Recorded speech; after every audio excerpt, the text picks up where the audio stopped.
Originaire de la République démocratique du Congo, Rémy Ngoy Lumbu occupe depuis 2021 au sein de l'Union africaine le poste de président de la Commission africaine des droits de l'homme et des peuples.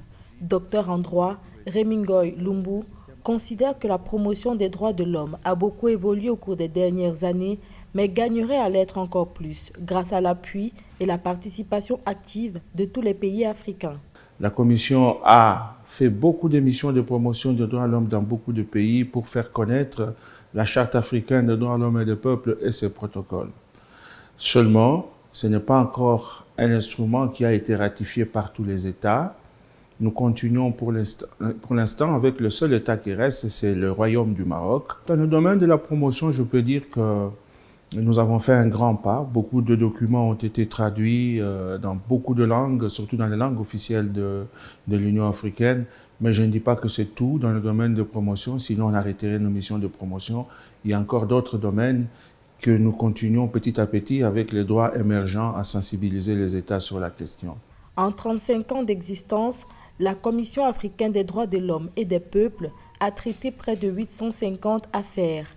D'où la nécessité, selon Rémy Ngoy, d'œuvrer en faveur des transitions démocratiques, notamment en Afrique de l'Ouest, et multiplier les missions pour trouver des solutions aux changements anticonstitutionnels de gouvernement, tout en contextualisant des solutions africaines aux problèmes africains. En 35 ans d'existence, la Commission a connu près de 850 affaires, mais grand maximum 800 affaires, 800 communications.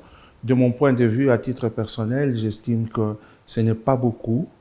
En 35 ans, pour toutes les populations africaines, qu'on n'ait connu que 800 communications. Et dans ce domaine, il convient de faire des efforts. Nous voulons que les institutions nationales des droits de l'homme puissent aider les populations africaines à, lorsqu'elles ne sont pas satisfaites sur le plan national dans le domaine des droits de l'homme, à regarder du côté de la Commission. Nous voulons également demander à certaines ONG qui travaillent dans ce domaine du contentieux à devoir être auprès des populations. Les irrégularités dans le respect des droits de l'homme en Afrique sont courantes. L'insécurité grandissante dans l'est de la République démocratique du Congo, la multiplication d'attaques terroristes en Afrique de l'Ouest, des faits marquants qui appellent à l'unité des Africains dans la lutte contre ces fléaux qui gangrènent la société et sont un frein à son épanouissement.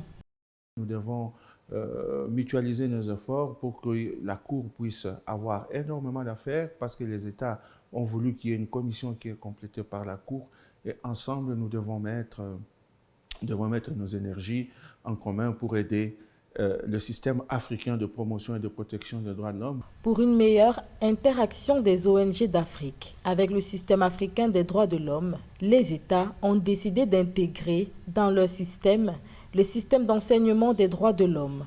Avec la mise à contribution de tous, Rémy Ngoy Lumbu, président de la Commission africaine des droits de l'homme et des peuples, espère sensibiliser et réduire considérablement les atteintes aux droits de l'homme en Afrique.